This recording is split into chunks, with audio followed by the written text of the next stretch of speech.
you started seeing consolidation happen, negotiating and buying power, and insurance features like tightening grips, making it more and more difficult for the little man, mom and pop pharmacy to compete. So then they had to sell out, and then now they're gobbling each other up, and then you end up with just a handful of companies that control an industry. That's right. Walgreens, CVS, Rite Aid. There's not that many. That's right. And that happened pretty quick. From Sarah Systems and Billy Go, this is No B.S. with Billy Stevens and Landon Brewer, the unfiltered, straight-shooting podcast that dives deep into the heart of home service trades to uncover the truth about running your business. You're entering the No B.S. zone with Billy and Landon. Billy and Landon are back here to do No B.S. I think you figured out now by this episode. I think this is like number 5 or whatever we've done. You're realizing that we're pretty serious about this No BS thing, and we're talking about topics that just aren't being talked about in our industry right now. And that's why I love this show. That's why I love doing this with Landon. And we're just really just going to peel the curtain away and dive in on some stuff. And we might get in some trouble. That's okay. I blame it on Landon. Everything will be fine. But heck. Good. I'm feeling wild this week, baby. I'm feeling wild. And I'm going to do my best to get him to be extremely wild. That's what this is about, So I know how to push his buttons. I've been hanging out with him for a while. So let's get into this today. So today what we're going to talk about is what's really happening in our industry when it comes to the PE industry, okay? So there's been a lot of industries that have been disrupted by private equity. And Landon and I both agree that we're probably in phase 1 of this acquisition, where they're going out and they're acquiring contractors right now. And we want to talk about the ecosystem and how they're going to move and how things are going to change. And so there's some things that have happened that we may talk about, may get me in trouble, but I'm going to talk about them because it's pretty obvious what the moves are being made that I'm seeing. And so let's just get into it. Let me introduce my co-host. This is Landon. Have you got a couple of things you want to say before we get into this today? I know you probably had a chance to look at that video clip I sent you. The one, the Instagram RFK thing. I sure did. I thought that was a perfect segue into what we're going to talk about today. Yeah. This is. I found it remarkable, and to tee it up, I want to make sure that everybody knows we don't have direct affiliation with the organization they're talking about. Quite frankly, I know and respect the organization that is brought up in the video. So for full disclosure, and for us not to get sued by anybody, and there's also some weird things that seem to be oddly untrue for somebody of RFK's caliber here. So I thought it was just an interesting thing. Let's tee it up to get this thing going. All right, here we go. Private equity is now doing this all over the country to franchise owners. It's kind of the last frontier for private equity of destroying small business in this country. Correct. In the last 5 years, private equity acquisition of franchises have doubled and tripled each year over year. The independently owned small business owners have no way to defend themselves against these billion-dollar corporations that come in. One of the hardest things is that they're buying up these large swaths of industries in regions, right? There's a company called Champions Group right now in the Southwest is a really good example. You can look them up online. They've purchased dozens of HVAC companies that were family owned for 4 decades, 5 decades, had great reputations in their community and had large market shares in their community. 25, 30, 40 vans going out. And they bought all of them. And then they paid for the name, image, likeness of the former owners as part of the deal. And when you go to any of the websites for all of these HVAC companies, they all still say they're small businesses, locally owned and operated, things like, we serve our community because we're part of our community. But now they have unified software across all of them.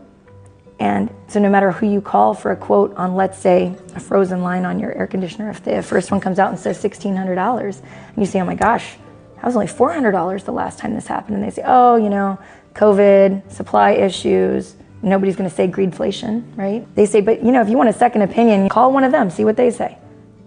You have no idea that they're owned by the same company, same private equity firms, and the next guy comes out and says $1,580. And you say, I don't have that kind of money. They say, don't worry, we'll finance it for you. Because they bought the finance company too. That's fine. How many franchisees are there in the United States? They represent millions and millions and millions of employees. People don't realize small things are franchises. Little tiny coffee carts are franchises.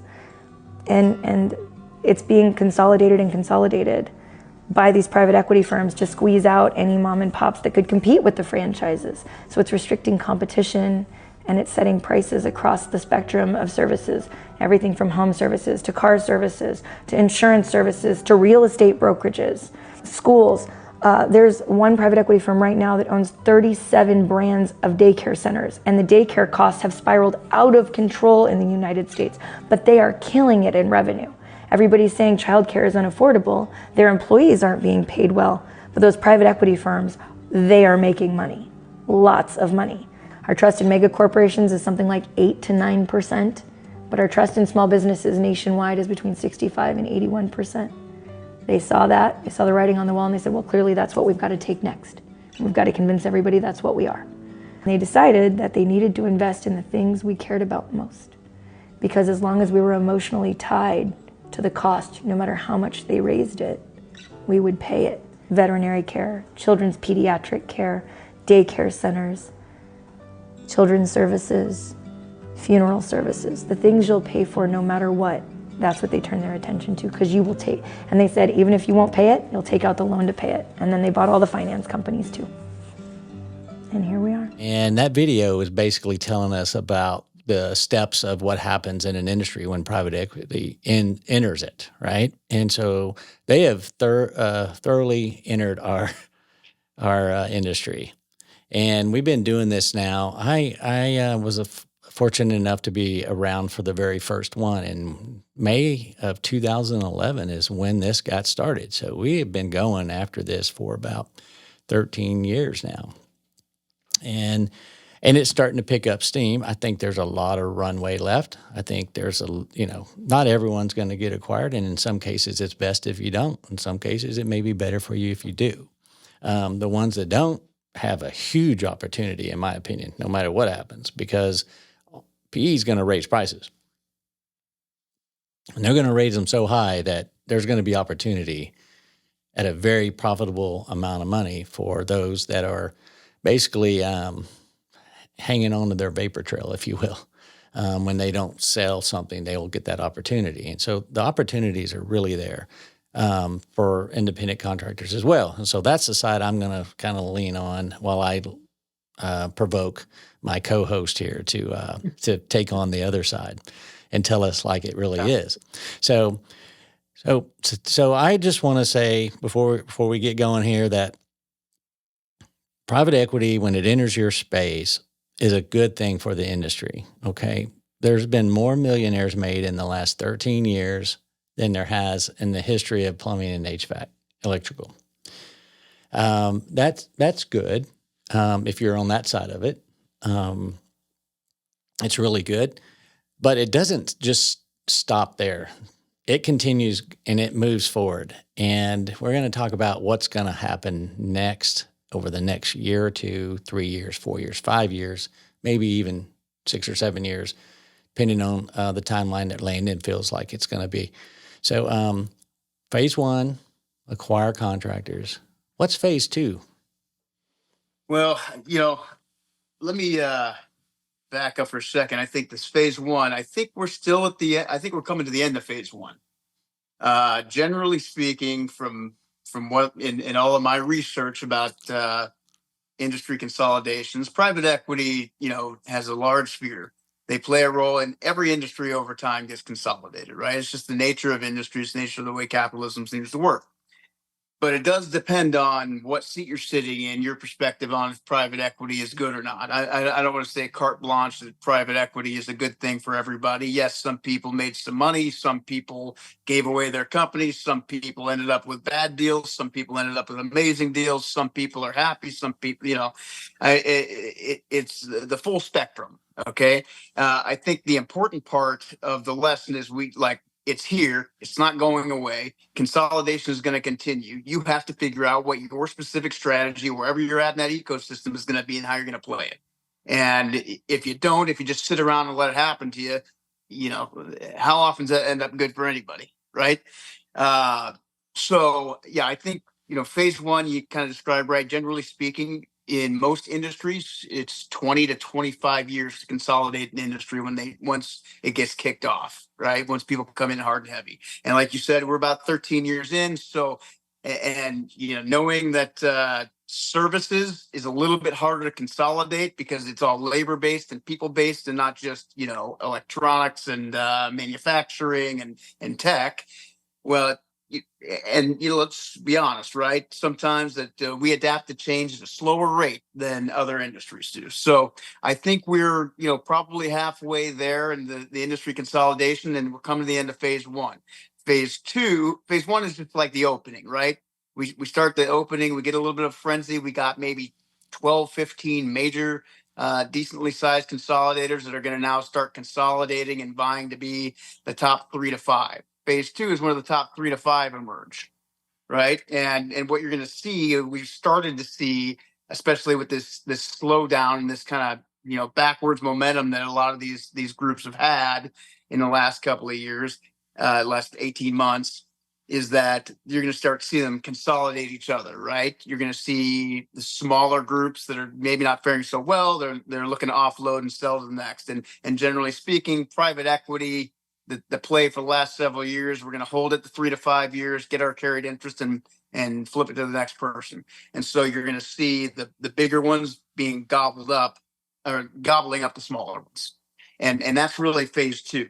You're going to see this frenzy kind of continue. You're going to see, phase one, you typically get up to about 10, 15% market share. Phase two, by the time you're done with phase two, you might see 30, a third of the market, 40% of the market controlled by just a handful, 3 to 5 major players. So this one's going to take a little bit longer, but it's not going to be as long as a 13-year ramp up to get to this point. As you've seen in the last 13 years, first 5 years when we started in this kind of phase took a while. The last 3 years, it was insane the Yes, amount it of deal was. flow that's going on, right? So now, when the interest rate environment changes, when everything kind of stabilizes, you're going to see that frenzy continue, the gobbling up continue. And now you're actually, for the first time, going to be faced with serious national competitors that, and I kind of disagree with your point.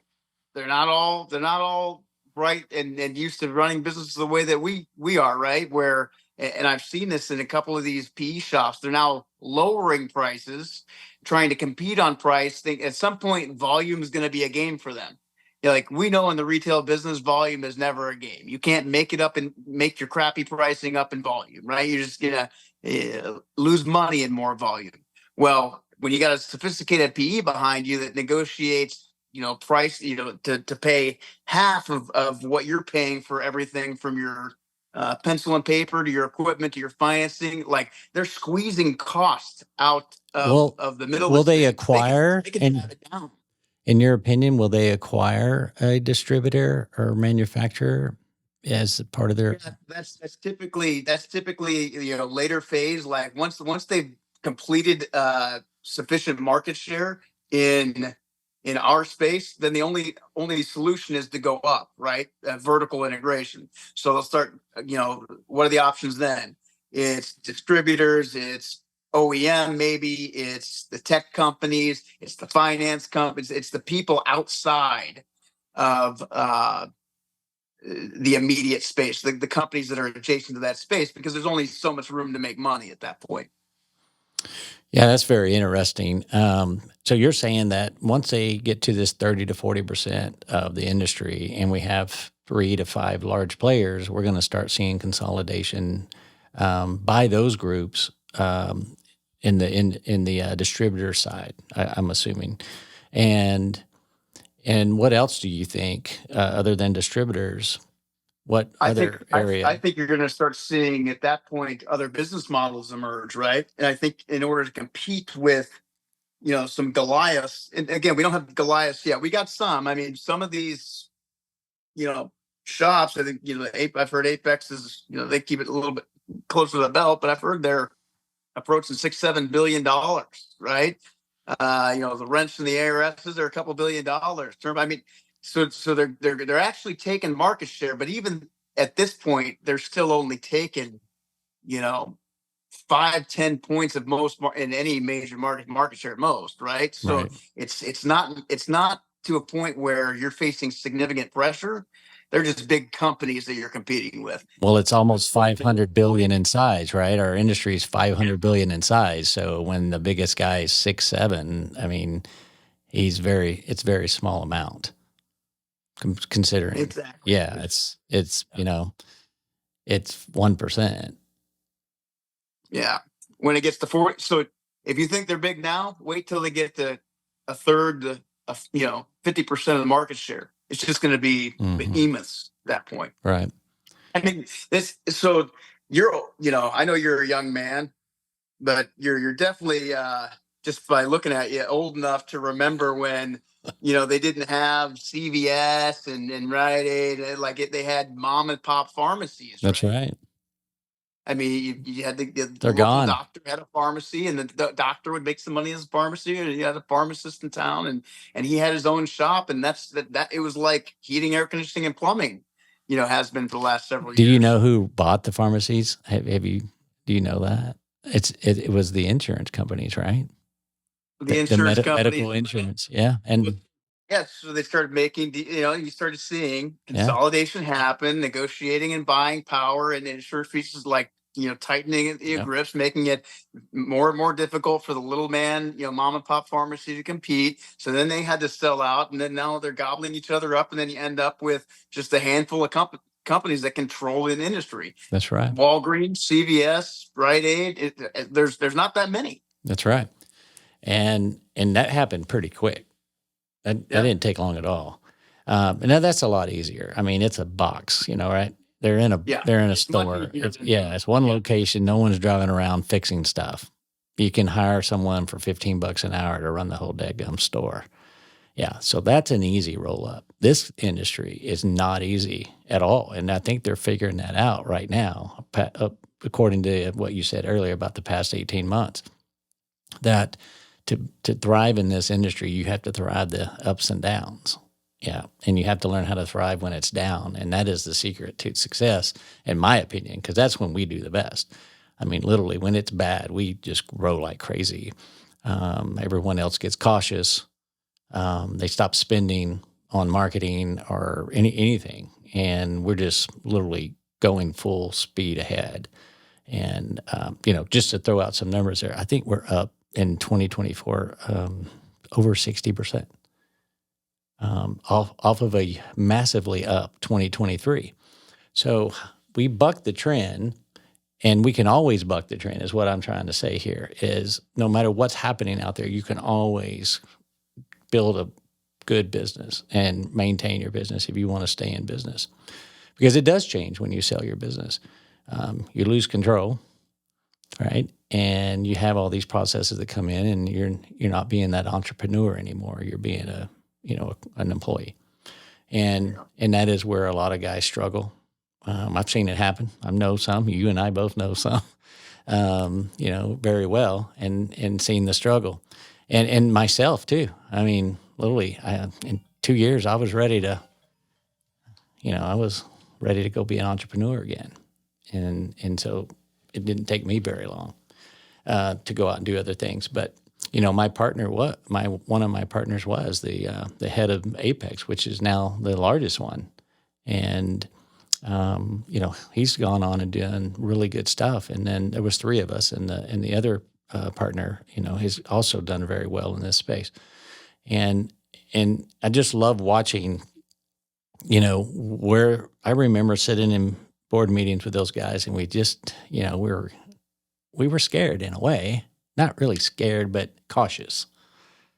Yep. And you're right. It did take time, to get going on this. But once we got going and we got our first one, boy, it just felt good. And things just started happening faster, even though it didn't happen fast. It just felt like it did.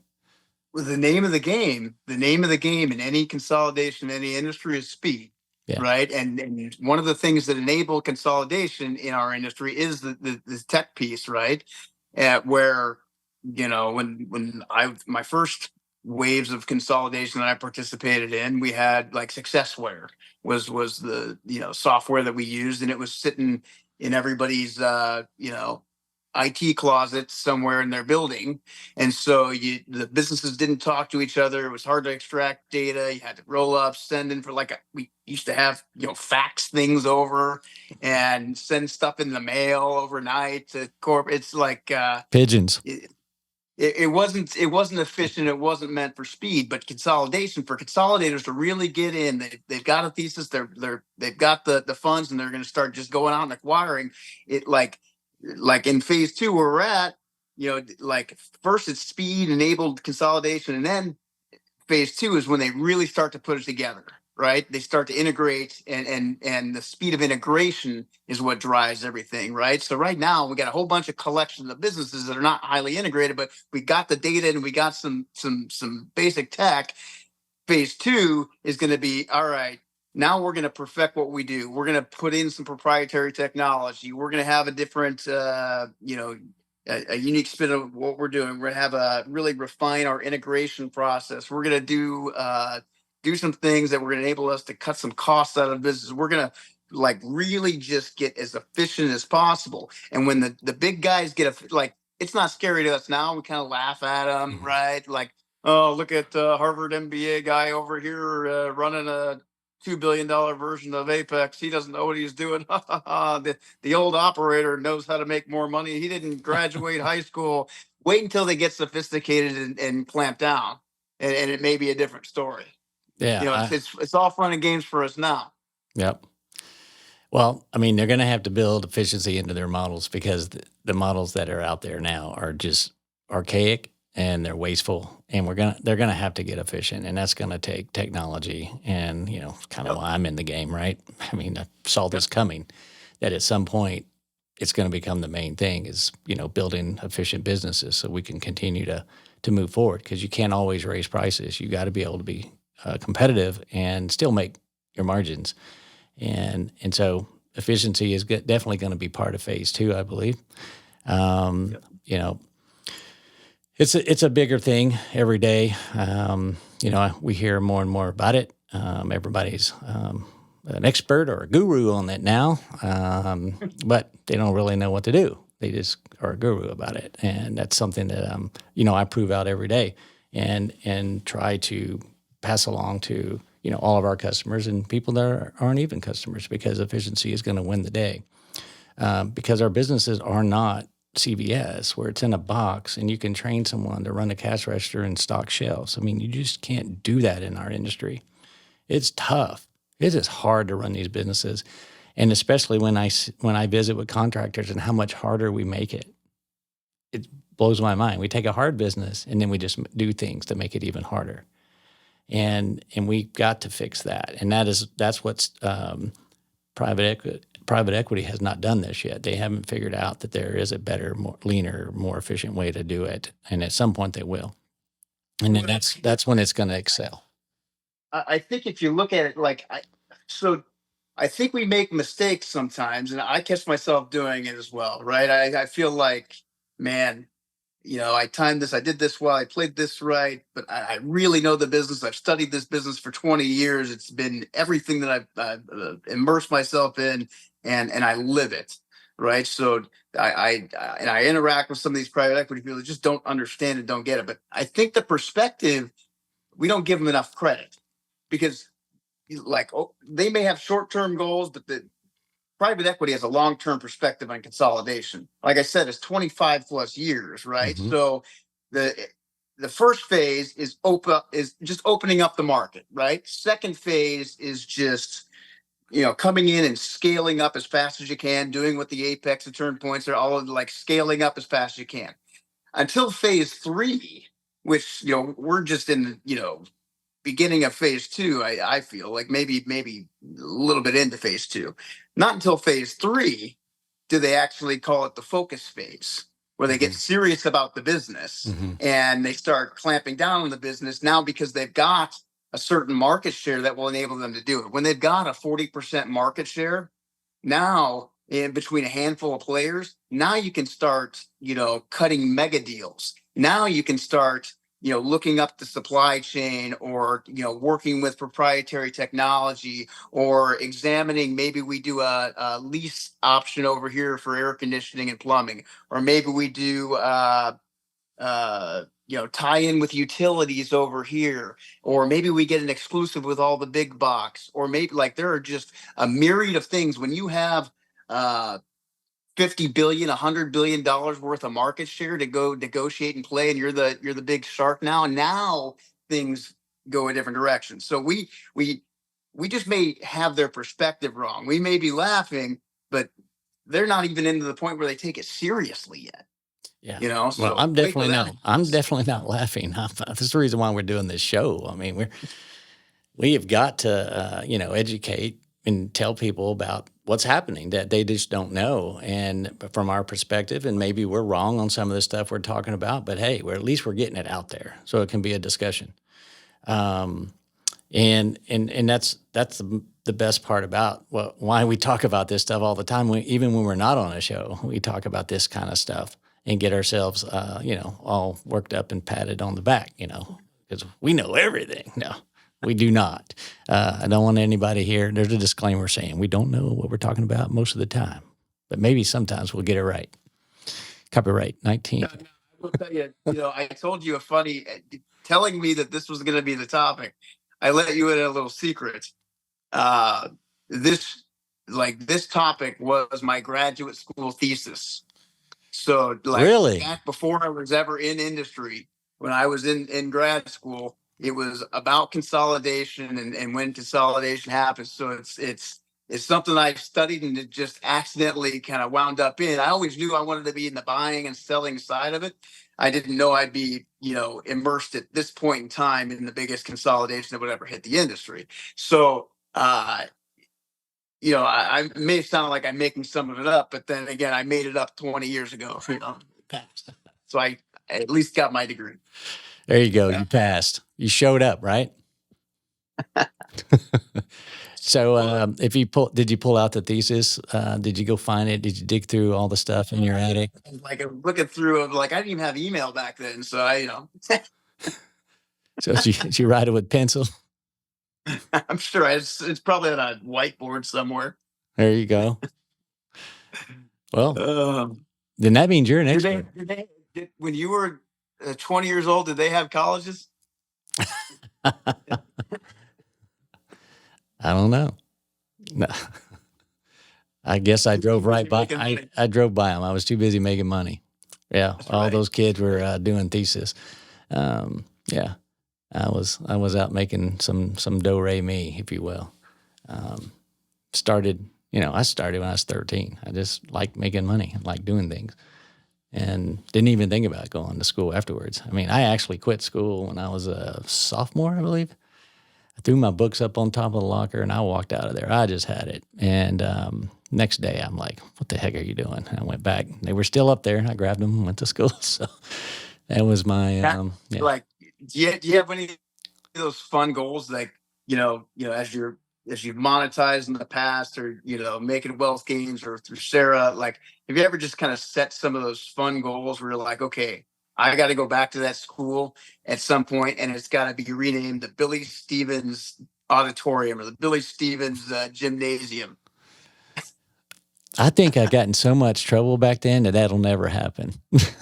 Maybe the Billy Stevens, principal's office. Yeah, now that would happen. Yeah, the detention center. Yes. Gosh, back then it was a lot different. I mean, I remember when I did graduate from high school that my dad bought us a keg of beer, and we stuck it in the back of my truck. About 10 guys sitting around the rail of the truck, and we drove through town waving at everybody while we were drinking beer out of that. And the cops they didn't care back then. You know what I mean? It was graduation day. Y'all have fun. Where are you going to be later? I'll join you when I'm off. It's a lot different. Did you graduate the malt liquor when you celebrated selling the business? Okay. I had a Dos Equis. Oh, there you go. Yeah, I sat by my pool and had a Dos Equis. I even got a photo of it. Now that I still have. And it was on Cinco de Mayo, so it was perfect timing. So it's easy to remember that. So yeah, I was sitting by my pool and I had a Dos Equis and watching the money start rolling in. You know, one of those deals. Had a good time, but never thought that it would be. It's related. So I'm gonna ask you, so when you sold your business and you watched your money roll in, like, was that experience everything that you thought it would be? It was like just surreal. It's everything I ever like. It you're holding up the Super Bowl championship trophy, or what was that experience like for you? It was pretty dramatic because it hadn't happened before. We had all kinds of roll-ups in the past, but there was never really any cash associated with it, any massive amount of cash. And, this was, incredible amount of money in an industry that basically you could say up till that day, you had your opportunities were to sell it to your kids, give it to your kids, die and close it, or sell it to a competitor for $100,000, maybe 100, probably like 20 grand. That was your options. And so this was a pretty big deal. Now, there's a lot of people who've gotten way more money than I did. But I got the money when no one had gotten the money before. And that to me was something, it was a big deal. And fortunately for me, I'm not saying I'm that smart, but I put it all in the, stock market. And at that time, the S&P was like 980 the day I put my money in. I think I put all the money in like in August of that year. So it was like 1,000, maybe it wasn't even 1,000 at that time. And I just bet on the S&P, and, so I feel like I did pretty good. And then I just, but the other thing is, I didn't wait to get this money to do stuff in my life. I mean, I was buying real estate during the crash. I was buying it like crazy. It was on sale. I mean, it was 1980s prices, and everybody stopped. And I'm like, whoa, I'm going in big time. And I acquired a lot of property. So before I even got the money, that had nothing to do with it. It was like a year or two before, and it just because my company made money, and so that's really what we're getting back to is the company. Yeah, I mean, I see the common theme here in all of those things, right? Yeah, It's the like company made money. You were at a position at all of those different intervals, whether it's opportunity to finally sell to private equity, opportunity to buy the depreciated, devalued real estate, opportunity to buy, put money in the stock market when it was low. Like you just had the opportunity to do it because the business was prepared and ready to go. You were like, okay, well now I'm going to work for 3 years and get there. It's like I'm there. Yeah. Now I'm going to sit on it until I see the right opportunity, and then I'm going to be able to take action. Yep, and the interest rates weren't 2 or 3% either. It was I don't remember exactly where they were, but 4 or 5, I guess. It didn't get real low until a little bit after that, so they could get it going again, the real estate market. And at one point, I was the largest privately held property owner in downtown Denton, Texas, which is like Dallas. You got Fort Worth to the west, Dallas to the east, and Denton's to the north. So you have the triangle. And it's a big college town. I think there's like 4 or 5 colleges in that town. And, and I was buying stuff for pennies on the dollar. And so it's really, I don't know, it just created a way for a life that I think that a lot of other contractors have been able to do, have been able to live. My buddy partner that owns Apex. I mean, my gosh, he's doing so well. I mean, he's taken this and just run with it. And I remember when we found our first company to buy, I flew out to San Francisco and we were sitting around and we were trying to work the numbers, to get this first one. And, there was a lot of hesitation. There was a lot of hesitation to buy the second one, even though we already had a company that was doing well and we could replicate that model with this other company. And it still was like, I had to sell it. I had to sell that idea that we could buy this and then we can make it work like our business did. And it wasn't like, hey, we got a company here, let's go buy it. We've got, they had money, they had a fund, I believe. Don't quote me on this. I think the fund they just raised was like $300 million or something. So they had the money. And up to that point, they were buying slot machine repairs and all kinds of stuff like that, car dealers, used car dealers. They were into everything. And this was a new opportunity for them. And I think that obviously they made the right decision. I mean, at the end of the day, I think they at some point should get some notoriety for it. I mean, if we ever have a Hall of Fame, right? Because they reached out, they took the opportunity, they saw something that no one else saw. And I believed what they were saying, and so that's why I did it. There was much larger companies than mine that said no. And right. And I said, I think I like this. And I liked it because I didn't know anything about it. It was intriguing to me what they were able to do, how you didn't borrow money. The little bit of money that was borrowed, the SBA, there's a SBA for you and I, but there's an SBA for private equity. It's totally different. And no one puts their personal credit on the line. It's all leveraged buyouts. They put your assets on the line essentially. So that's odd how it works. Yeah, it's fascinating. I just think it's so fascinating. And so let me talk to you. So we're on phase 3 and we're going to phase 4 now, and phase 4 is like the reckoning. If you have to put it that way, right? Which where everything kind of just balances out. Everything is really focused now. They make it very much more corporate, and now you got like 75% of the industry controlled by a handful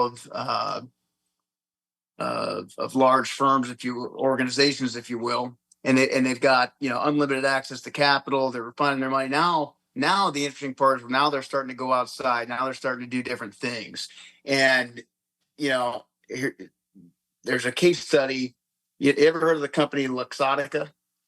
I've heard of it. I don't know what they do, but I have heard of that. So Luxottica, so they started out by, it's a kind of fashion design company. They started out by buying different eyewear brands, right? So they bought like Ray-Ban and they bought Oakley, and then so they bought all of these eyewear brands, and then they decided that once they bought majority stake of all of the sunglass brands in the country or in the globe, they went out and they were like, okay, then what's next? So now they went out and they bought Sunglass Hut, so you go to the mall and you see all of now they bought the retailer, they own the manufacturer, they own the whole distribution thing, and then they're like, well, we need to buy lens crafters and the optometrist, and then we need to go buy vision insurance.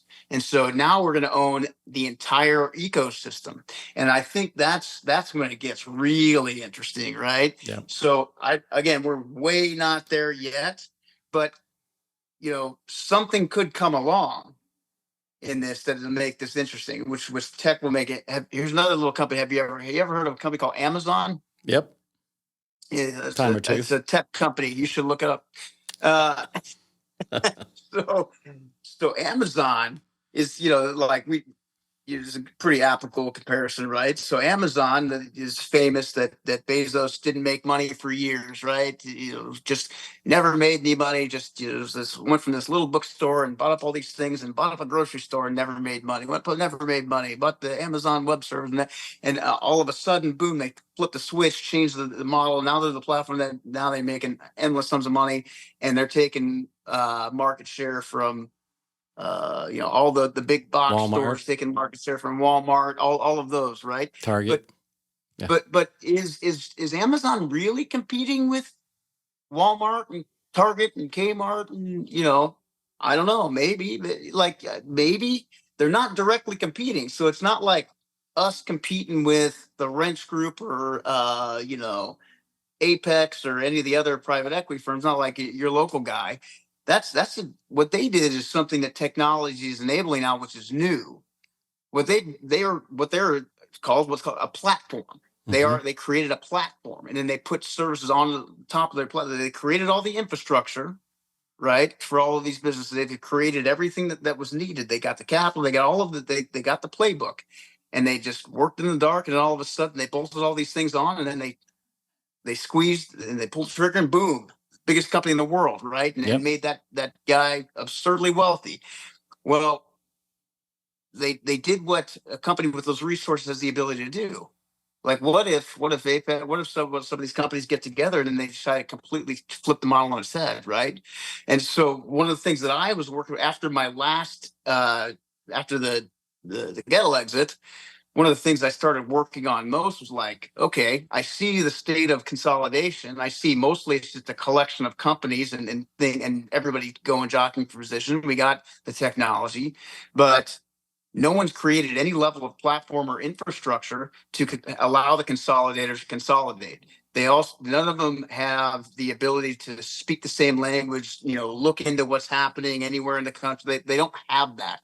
So this is something I start working on, right? Because at some point, somebody is going to build a platform to completely disrupt this whole thing. I'm sure you're working on it behind the scenes. I'm working on it behind. It's like we're not the only people coming up with this idea, right? Somebody is going to have to enable consolidation, this phase 4 of consolidation. Oh, absolutely.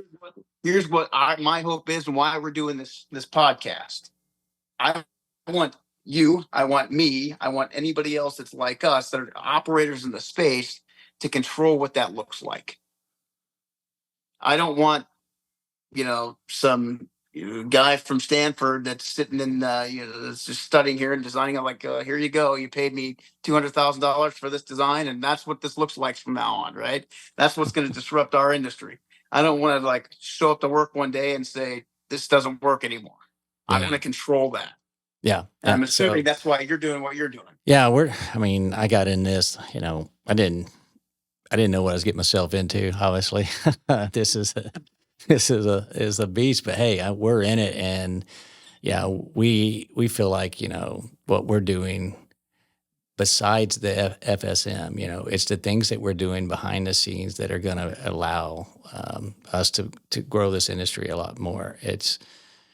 We call it the skunk works, and it's stuff we don't talk about at all. And it's just going to make it better for everyone. So that, whether you're independent, whether you're in PE or whatever, it's a lot of things that just can't be done right now, in these businesses. If we're ever going to get them to expand and grow quickly. I mean, I have a perfect scenario. Everybody, these companies at some point are maybe that's phase 5, or maybe not, because there's rumors out there that people are there's a couple of them trying to go public now.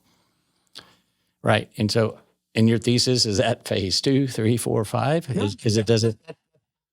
Well, what will enable them to go public? What will that enable? That will enable them to use public money and publicly traded stock to go out and facilitate consolidation even faster. They're going to buy you a stock and give you that. I mean, that would just speed them up. Exactly. And so they're going to need technology to get the attention of investors, because this is a new world. The old way of going to market is not going to do it. And think about PE firms for a second. They are just as archaic as we are when it comes to acquiring companies. They hire brokers. These brokers get on the phone. They email. They text. They do everything to get you to respond. And they send out, I don't know, thousands and thousands of these on a daily basis. And I know, because I get them every day. It doesn't matter. I mean, probably 10 or 15 a day. And that's a really hard way to go fast, right? Yep. And so that's why I'm in this industry, because I know how to build things that go fast. And, Sarah's one part of it, of going fast. It's just one part. It's using, modern code and technology that we need to use. AI is all the buzz and all that stuff, and that's some great stuff. We don't know a lot about it yet. As a world, we don't know a lot about it, right? It's just getting going. But I don't really focus on that, because it's not AI that's going to help you scale. It's going to be doing some things that these these PE firms can't do anymore. You can't continue to just do this one broker at a time, one deal at a time. Maybe they get 10, I'm just keeping the number small, but they get 10 contractors that say, oh yeah, I'll talk to you. Well, how many of these are even worthy of being purchased? Number one. So what does that go down to? Now you have 4. And those 4, if they responded to your email, they responded to, 5 other PE firms or 10 other PE firms. And so now who are they going to pick? What's your odds of getting these closed? That's going to get harder and harder, and they can't continue to do it this way. So there's a way to do it faster. And private equity is learning, if they're wanting to go public now, they've learned by, doing, any kind of study or whatever, a risk study, there's studies that you can do. What is the risk of going public now? Well, the risk of going public now is going public without technology. If you don't have your own technology. Without the real true infrastructure that it takes, without a platform infrastructure that it takes to control the output, right? Yeah. Like they got all this activity going, but what control mechanisms do any of them have in place to, like, unless I had better visibility as to maybe what might be going on behind the scenes that I'm unaware of, I couldn't imagine having stock in half of the consolidators out there today if they went public, because you got to go on CNBC and you got to have analysts that you got to provide information. So, okay, here's the forecast on how a do you quarterly scale? basis, what we're going to is the first question. And man, you can't say, well, Biden's economy is blah, blah, blah. And Nope. We got a late summer, so we're not going to hit. It's like, the first 2 times that you miss these things, or either way, whether you exceed or, underperform, it's just like, zip, there goes the stock value. Yeah. But but there's a way to have that. Like, there's a way to have that level of control, or at least, generalized way of coming to a reasonable predictable outcome, right? But nobody's got that infrastructure in place today, right? And so I just feel like we have to use technology. They have to scale. If you can't scale, you can't get stock price to go up. I mean, I know I have a friend that just went public, and it's a multi-billion-dollar business, multiple billions of dollars of work in the pipeline, and it tanked. And it tanked because he had nothing to scale technology-wise. He couldn't scale with technology.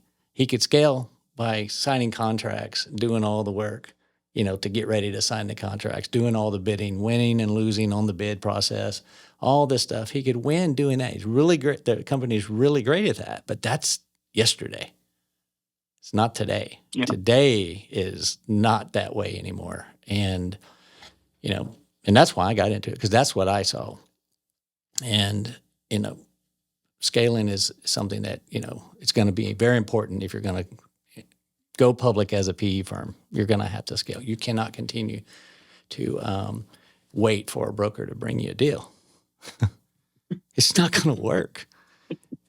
And So yeah, I still think we're in phase 1, solidly in phase 1. I don't even know if we're getting to phase 2 yet, because they got to figure that problem out first.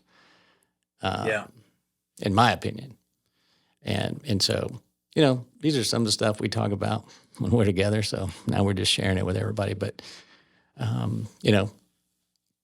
guess we can call ourselves the crystal ballers. Yeah. What do you think? Like, I don't think that we're negatively not complimentary of PE or anything like that. I think we're pretty complimentary of it, right? I'm very complimentary. I'm saying, fascinated by it. Please don't cancel us. Please don't cancel us. All of you billionaires out there, don't cancel us. We love you. We appreciate everything you're doing. Yes, we do. It actually makes it fun. What else would we really talk about? All right, that's the last show.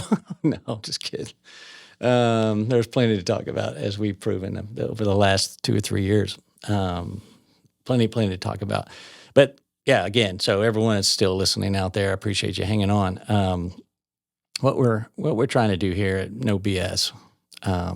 is just really open up topics of conversation that we just don't have, and enlighten you, and so that you can, make decisions and do things. And so hopefully it helps. Well, maybe it won't, but that's what we're trying to do here. I think that we got 2 thought leaders in the industry, and we're surrounded by thought leaders. We surround ourselves, our friends, our people that we hang out with are very similar. They're very forward-thinking people. We have a lot of the same friends that do that as well in this industry. And it's fun. This is what we all talk about when we're sitting around smoking a big cigar and having a whiskey or something. Stuff like this, and just business. I just love business. Business is so fun. This is my hobby. This is my life. This is my world. Business is just a fascinating thing for me. I mean, just think of all you guys out there, those businesses that you created, and you named them, and you wrapped your trucks real cool, and you created this fan base or customer base from nothing. It was from nothing. It was literally your hard work, your idea. That's what I love about business. Take it down back to the very beginning of why we do this stuff. And that's what I'm fascinated about, is that we could actually build something out of nothing. I mean, literally, I walked in the door in 2018. We decided to call this company Billy Go. The reason we did that was because I was retired for a while. I was home a lot. Just want to let everybody know how we come up with a goofy name like that. And my wife was like, Billy Go do that. Billy, get out of the house. Billy, go somewhere, And so I'm like, might as well name it that. Really go back to work. Yep, go back to work is basically what it says. So I did. I could. So anyway, that's how we got that going. But hopefully we enlighten you some here today. We are going to open this thing up in the near future to where we have a live audience, and we're gonna make our podcast to where you can interact with us and be a part of what we're talking about, and challenge us and put us on the spot and see how we can respond. So we're looking forward to what we're really going to be able to do here. And we thank you very much for tuning in. And again, click like, subscribe. What's all the stuff you always say at the end of the show, Landon? Smash that bell. There you go. What it says? Hit it 3 times. I don't know. Yeah. I don't know. Is that? Yeah. I mean, that may be inappropriate. I don't know. But like and subscribe. There you go. You can find us on our YouTube channel at No B.S. with Billy and Landon. Facebook, same, No B.S. with Billy and Landon. This show is brought to you by Sarah. It's my passion to help this industry move forward, and why I'm in it for the long run. And I'm having a blast. I'm having a blast with my friend here. And thanks, everybody. See you next time. Thanks for listening. You've just entered deeper into the No BS zone with today's No BS moment. So my No BS moment is the pressed white shirt with the American flag. I mean, come on. You can't say that you're there to fix anything when you're wearing that outfit. That's just BS through and through. I'm not asking you to go there dirty and wrinkled up, but I'm saying, that just makes no sense. If you're going to help someone and your shirt is perfectly clean and you're not going to go get dirty, you're going to go sell something. You know what? And the consumers today, they're not stupid. They know that when you're coming to the house, you're going to try to sell something. And especially if you got the white shirt on. As soon as they smell the cologne and see the pearly whites and the cuticles, they know they're grabbing their wallet. Yep. No BS with Billy and Landon is produced and delivered to you by Sarah Systems. At Sarah Systems, we've created a better way to run your home service business and unlock unprecedented growth. Our field service software was designed by real home service professionals to help you save steps, charge for previously unbillable time, and win more business. But the true change requires more than software. Our live coaching helps you understand and control the aspects of your business that matter most. It's about time for a new era of service, and we're leading the way. If you're ready to join the hundreds of other contractors who've been able to increase profit margins more than 50% within 6 months, visit sarah.tech today. That's Sarah, SERA.tech today.